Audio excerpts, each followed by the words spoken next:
আওয়ামী লীগকে বাদ দিয়ে নির্বাচনটা আমি ব্যক্তিগতভাবে পছন্দ করি না, আমিও চাই না। আমি মনে করি যে আওয়ামী লীগ এই নির্বাচনে থাকা উচিত ছিল, এটা আমি পার্সোনালি মনে করি। আমি যদি 5ই আগস্টের পর থেকে আজকে পর্যন্ত তার বক্তব্য মিলাই, তার সাথে চট করে আমি এটা মিলাইতে পারি না। মানে এত অশালীন ভাষায় 2 দিন পরে ভোট, এইটা বললে ভোট বাড়বে না কমবে এইটুক সেন্স তার নাই।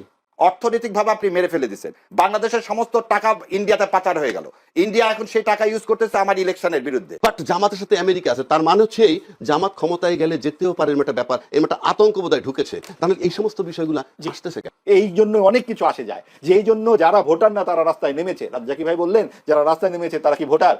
এইটুক সেন্স তার নাই, বাড়বে না কমবে। 1 2 আপনি মাঠে যারা নামলো, হ্যাঁ, তারা কি জামাতের ভোটার?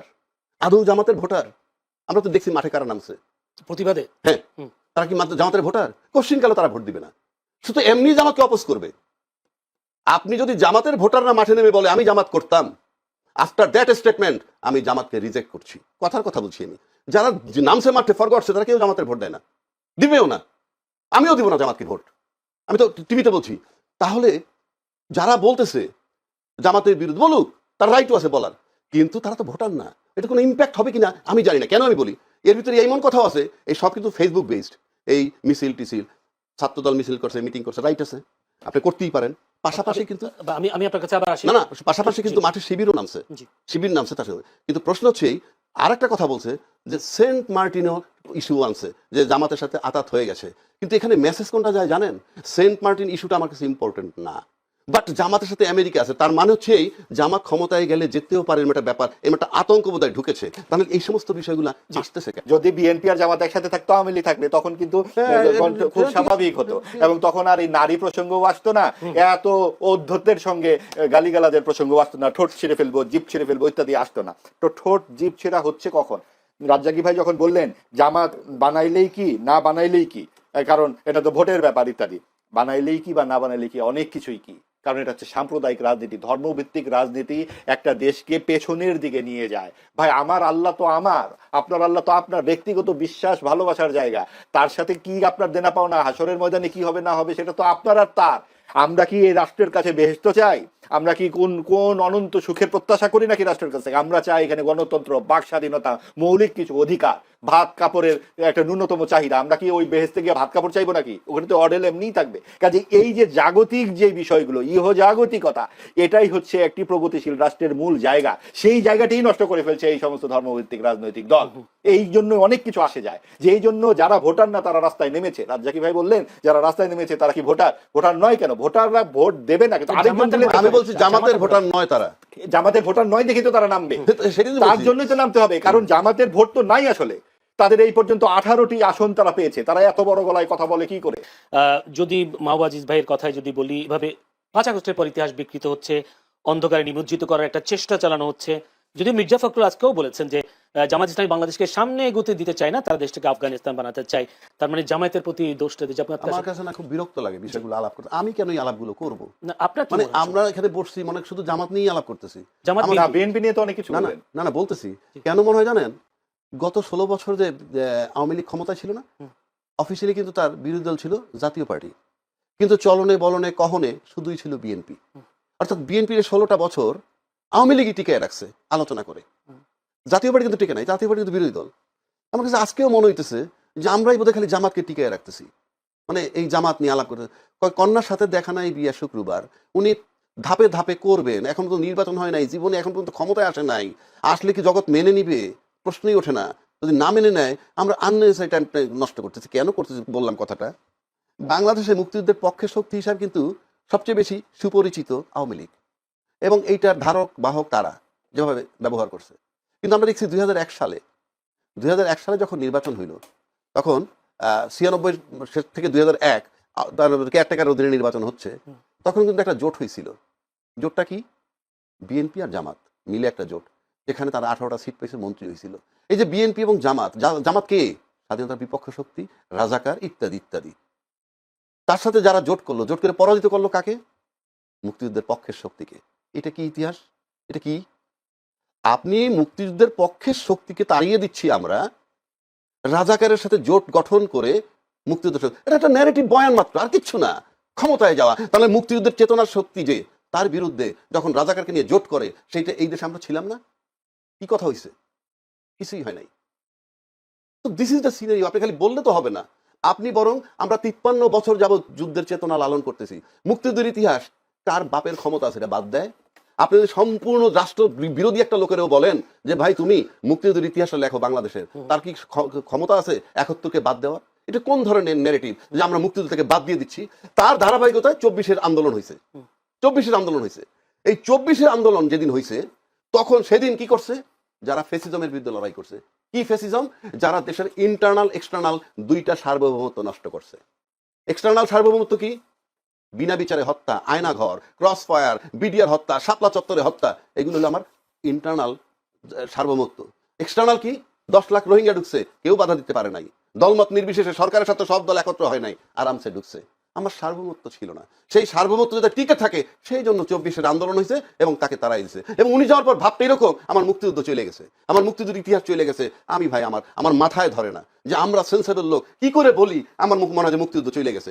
এই বয়ান চলবে না ভাই, এই বয়ান চলবে না, 1 নম্বর। 2 নম্বর, 71 সালের চেতনা যদি আজকে 53-55 বছর যাবত লালন করতে পারি, নিশ্চিত থাকেন আপনি এই মাত্র 1.5 বছর আগের ঘটনা জুলাই চেতনা, এটা কি মাত্র আর 15 দিন ধারণ করবে না? ওটা যদি 53 বছর ধারণ করতে পারে, 54 বছর, এটা তো 54 মাস ধারণ করলেই এনাফ। সুতরাং দেখতে হবে যে জুলাই চেতনার পক্ষে কারা, জুলাই চেতনা ধারণ করে কারা। এটা উনি আমি আপনি শুধু মুখে বললে হবে না, ভোটারকে ফিল করতে হবে। যেহেতু ইলেকশনের বাজার আনছেন, দৌড়ে কে আগে? এই দৌড়ে ভোটাররা যাকে বিশ্বাস করবে জুলাই চেতনা ধারণ করে, সুতরাং ভোটার এসে ভোট এবার সেদিকে যাবে। আমি একটা প্রশ্ন করি, জুলাই চেতনাধারী যারা, তারা তো যখন জামাতের সাথে অ্যাড হলো, তাদের অনেকে জুলাই চেতনাধারী, অনেকে তো বের হয়ে গেছে। রাজ্জাকি ভাইয়ের মতে জুলাই চেতনা মানে কি? জুলাই যোদ্ধা যারা বলবে, জুলাই চেতনা, যাক মুক্তিযুদ্ধ চেতনা, জুলাই চেতনা, এরা যুক্ত যখন এটা জামাতের সাথে হয়েছে তখন অনেকেই তাদের থেকে বের হয়ে গেছে। তারা বলছে রাজাকারের সাথে যুক্ত হওয়ার কারণে অনেকে বের হয়ে, যদি বলি নাম ধরে বলি তাসলিম যারা, এরকম ডাক্তার আরেকজন আছেন কি জানেন, অনেকে বের হয়ে গেছে। তো জুলাই যোদ্ধারা তাহলে তো এই পক্ষে নেই। আপনি যখন প্রশ্ন করেন যে যারা বের হয়ে গেল কেন, এর উত্তর আমি দিতে পারবো না? আপনি বলছেন ওরা দিবে, আমি দিতে পারবো? আমি পারবো না। তারপরে আমি ধরে নিই, আমি এটা হাইপোথিসিস, যেটা আমি অ্যাবসলিউট টার্মে বলতে পারবো না সে কেন গেছে। এক হতে পারে, আমার কাছে যেটা মনে হয়, জুলাই চেতনা যারা ধারণ করে এই ছেলে পেলেগুলো, মানে আমি ছেলে পেলেগুলো সিম্বলিক, কিন্তু দলমত নির্বিশেষে আমরা সবাই ছিলাম, আমরা বলি, আমরা দাবি করি। কিন্তু জুলাই চেতনা অ্যাকচুয়ালি জুলাইয়ের আন্দোলনের মানে আন্দোলনটার নায়ক কারা বা কারা করছে, ক্রেডিটটা কাদের, সেটা কে বলতে পারবে জানেন? হ্যাঁ, একমাত্র শেখ হাসিনা। কারণ তাকে তাড়ানো হয়েছে, সুতরাং সে জানে যে কারা তাকে তাড়াইছে। আমি আপনি মুখে বলে বক্তব্য করে স্পষ্ট হয়েছে, তার বক্তব্য তো নাই আমার কাছে। আপনি যেমন ভিকটিম, আপনার হাতটা কেটে ফেলছে একটা কোপ দিয়ে, 5টা আসামি দাঁড়ানো আছে, আপনাকে যদি বলা হয় 5 জনের মধ্যে আসামি আছে, জি আছে, কে দিছে? অমুকে কোপ দিছে। তো আপনি যেটা বলবেন তো তারাইছে হাসিনাকে, শেখ হাসিনাকে, সেটা সবচেয়ে ভালো বলতে পারবে শেখ হাসিনা। যেমন চাঁদাবাজি নিয়ে কথা হচ্ছে, আমি কি বলতে পারবো যে কে চাঁদাবাজি করে? আপনি চাঁদাবাজি করেন না, মাহবুব ভাই করে না, কে করে? আমি বলতে পারবো? যে ভুক্তভোগীর সাথে জানেন, কিন্তু যে চাঁদা দেন একমাত্র সে জানেন। সুতরাং আপনি যে চাঁদাবাজি করে, যে দেয় চাঁদা সে জানে। আপনি নিশ্চিত থাকেন বাংলাদেশে 70-80 লক্ষ স্পট থেকে চাঁদা তোলা হয় এবং তাতে অন্তত 1-1.5 কোটি লোক ইনভলভ আছে ওই জায়গাগুলায়। এই 1-1.5 কোটি লোকের কাছ থেকে যারা চাঁদা নেয়, হ্যাঁ, তারা ভোট দিবে না। যারা চাঁদাবাজ তাদেরকে ভোট, চাঁদাবাজ কি আমার জানার দরকার নাই, কিন্তু ওরা জানে চাঁদাবাজ কারা। একইভাবে জুলাই চেতনা ধারণ করে কারা, সেটা ভোটাররা বিবেচনায় নিবে, আমি আপনি না। ভোটাররা যাকে বিশ্বাস করবে জুলাই চেতনার পক্ষে, ভোট সেদিকে যাবে এবং সেদিকে যায়, যদি যাইতে থাকে কনস্ট্যান্ট। এবং এটা যদি মনে হয় যে কেউ বুঝতে পারে, তাহলে জুলাই চেতনা ভোট যার পক্ষে যাবে সে যখন বুঝবে আমি বিজয়ী হচ্ছি, আর যে বুঝবে তার পক্ষে যাচ্ছে না, সে হারতেছে, সেটা নিয়ে যদি কেউ লড়াই করতে চায়, মারামারি কাটাকাটি, সেটা ভিন্ন চাপ। যেহেতু দুই দলের প্রধান, বিশেষ করে যদি বিএনপি চেয়ারম্যান এবং একই সাথে জামায়াতের, আমি দুই দলের প্রধানের একটি কথা বারবার উঠে আসে, দুর্নীতির বিরুদ্ধে কঠোর অবস্থান এবং সেই সাথে আইন শৃঙ্খলায় পরিস্থিতি নিয়ন্ত্রণ, এইসব বিষয়গুলো বেশি উঠে আসছে। ফ্যামিলি কার্ড, কৃষি কার্ড এবং সেই সাথে জামায়াতের সোশ্যাল স্মার্ট কার্ড, এই বিষয়টাও আসছে জনগণের কাছে, ভোটের কাছে। এই যে প্রতিশ্রুতিগুলো কতটা বাস্তবায়নযোগ্য করতে পারবে বলে মনে হয় যে নতুন বাংলাদেশে 24 পরবর্তী? দেখেন, প্রতিশ্রুতি খুব ভালো জিনিস, মানুষকে লোভ দেখানো হয় আর কি। এখন বাস্তবায়ন কতটুকু করা যাবে এটা আগে ভাগে কিন্তু আমি বলতে পারবো না। এই কারণে যে এক একটা পার্টিতে এক এক ধরনের ক্যারেক্টার। যেমন আমার মনে আছে আওয়ামী লীগ যখন ক্ষমতা আসে, তারা 10 টাকা শেষ ধরে চাল খাওয়াবে দিয়েছিল প্রতিশ্রুতি, নিশ্চয়ই কেউ কেউ বিশ্বাসও করেছিল। কিন্তু যখন তারা এটা খাওয়াতে পারলো না, তখন কি কেউ মানে আপনার চাউলের বস্তা নিয়ে দাঁড়াইছে রাস্তায় যে আপনি কেন খাওয়াতে পারলেন না? কেউ বলে নাই। এটা তেমন বেশি হইচই কিন্তু হয় নাই। এগুলো হয় না কেন? যখন তারা এগুলো দেয় তখনই মানুষ নিজেরা একটা হিসাব করে নেয় যে এগুলি বলার জন্য কিছু আছে, বলার জন্য বলে এমনি বলে, আবার কিছু কিছু আছে তারা সিরিয়াস থাকে। তো তারা প্রায় সিরিয়াস থাকে না, বলে ও বলছে 20 টাকা দিবে, ঠিক আছে আমি 30 টাকা দেবো, যে টাকা আপনাকে দিতেই হবে না সেটা 30 কেন 300 বললে সমস্যাটা কি, বলে দিলাম। এখন এই ধরনের প্রতিশ্রুতি আমাদের এখানে চলে। আসলে একজন মানে সামান্য একজন মনে করেন দেশের নাগরিক হিসাবে, একজন ভোটার হিসাবে আমিও তো সরকারের কাছে কিছু চাই। আমি গেলে আমার কথাটা বলি, আমি এটা বহু জায়গায় বলি, সেটা এখনো বলি। আসলে না, এই দেশের মানুষ গভর্নমেন্টের কাছে তেমন কিছু চায় না, তেমন কিছু চায় না। তারা খালি একটা জিনিস চায়, তারা বলে দেখেন ভাই আমার মাস শেষে বাজারটা আমিই করব, আপনাকে যে আমার বাসায় বাজার দিয়ে আসতে হবে না, আমার জামা কাপড় আমার সংসার আপনাকে চালাইতে হবে না, ওটা আমিই করব, আপনি খালি আমাকে ডিস্টার্ব করেন না, আর কিছু না। কিন্তু আমরা চাই সরকার যেন আমাকে ডিস্টার্ব না করে। আনফর্চুনেটলি সরকার আমাদেরকে ডিস্টার্ব করে। আমি একটা এক্সাম্পল দিয়ে বলি আপনাকে। কারণ বাজার থেকে ধরেন আমি ওখান থেকে আমি জিনিসপত্র কিনলাম, একটা সবজি আমি কিনলাম 80 টাকা কেজি, ঠিক আছে। এই সবজিটা যেখান থেকে আসছে, ধরেন বগুড়া থেকে আসছে, বগুড়া কিন্তু এটা বিক্রি হয় 40 টাকা কেজি। তো তার সঙ্গে যদি আপনি পরিবহন খরচ ধরেন তাহলে দাম হতে পারে 45 টাকা কেজি, বড় জোর 50 টাকা কেজি। এটা 80 টাকা কেজি হচ্ছে কেন? হচ্ছে এই কারণে মাঝখানে কিছু চাঁদাবাজ আছে, তারা ঘাটে ঘাটে চাঁদা তুলতেছে, রাস্তায় চাঁদা উঠাচ্ছে, এখানে এসে চাঁদা তুলতেছে। এই যে চাঁদাবাজ, এদেরকে নিয়ন্ত্রণ করার দায়িত্ব কার? সরকারের। এদেরকে সরকার নিয়ন্ত্রণ করে না। কেন করে না? কারণ চাঁদার ভাগটা ওনারাও পায়। আমরা তো দেখেছি আগের গভর্নমেন্ট চলে যাওয়ার পরে যে আসাদুজ্জামান খান কামাল উনি নাকি এই কারণ বাজার থেকে প্রতিদিন নাকি কি 1.5 কোটি না 2 কোটি টাকা পাইতেন। তার মানে কি উনি চাঁদার ভাগ পাইতেন 1.5 কোটি টাকা, ওনাকে দিত, দেওয়ার পর তো ওরা তুলতো আরো বেশি, ওরা নিজেরা ভাগাভাগি করে নিত। তাহলে ফিগারটা যে কোথায় দাঁড়ায়? কারণ বাজারে, কিন্তু এন্ড পয়েন্টে যেখান থেকে গ্রাহকরা কিনবে এখানে এই অবস্থা। সারা রাস্তায় কি হতো? তো এই পুরা জায়গাটা কে চাইলে নিয়ন্ত্রণ করতে পারে? সরকার চাইলে পারে।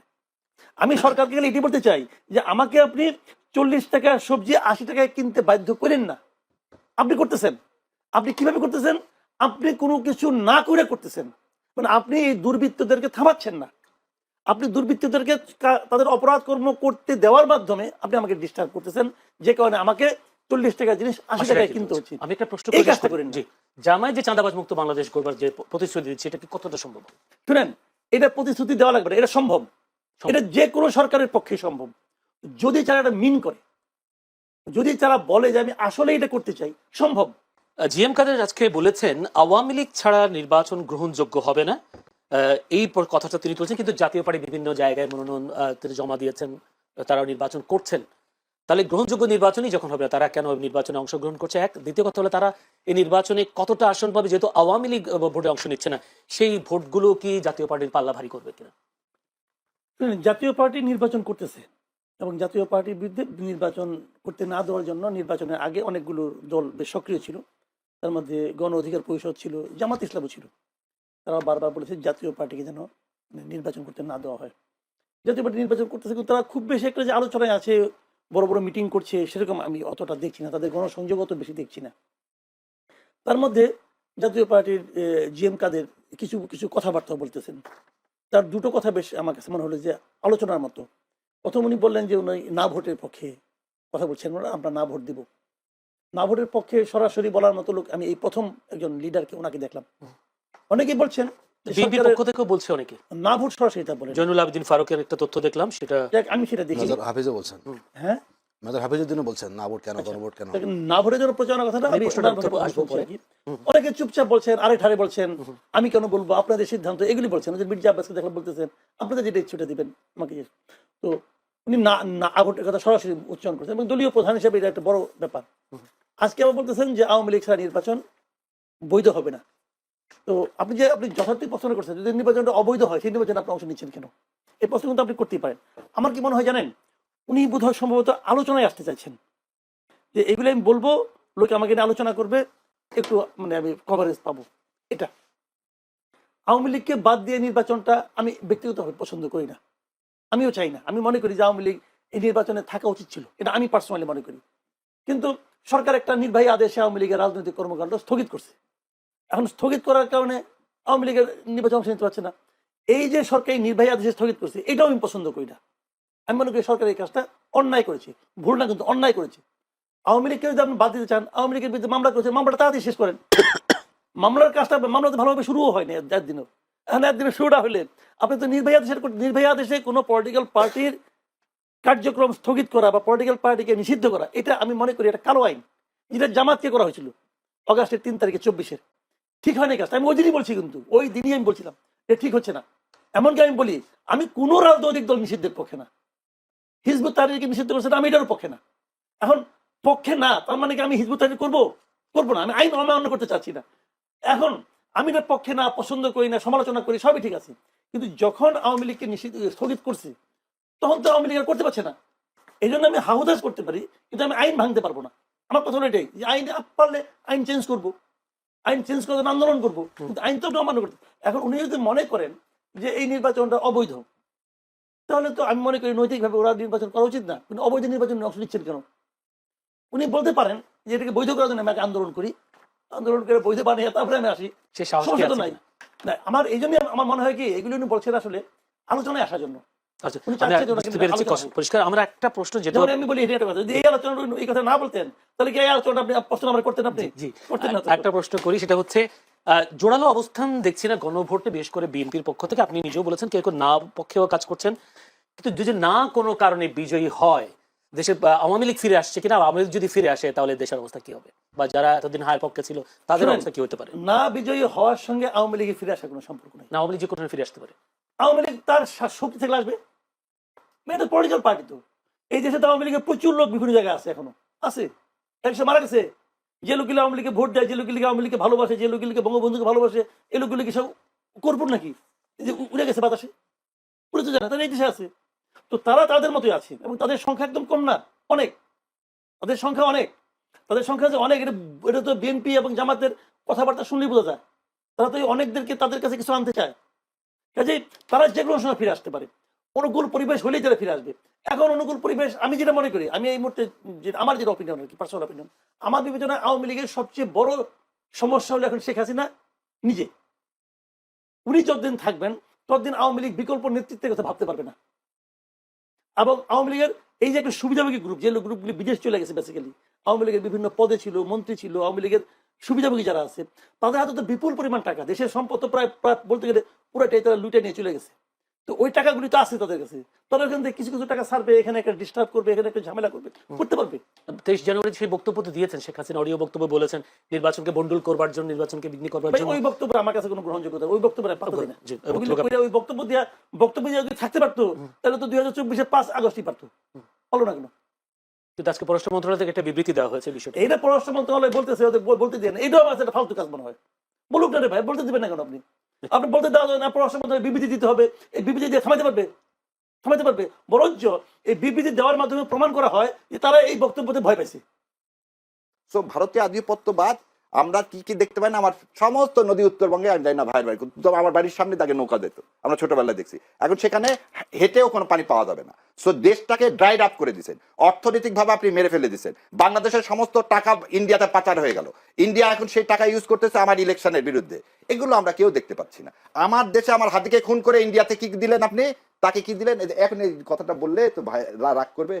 যদি ভাইটাকে বললেন যে মার্ডার করছে তার বিচার হওয়া উচিত, আপনি খুনিকে আশ্রয় দিলেন কেন?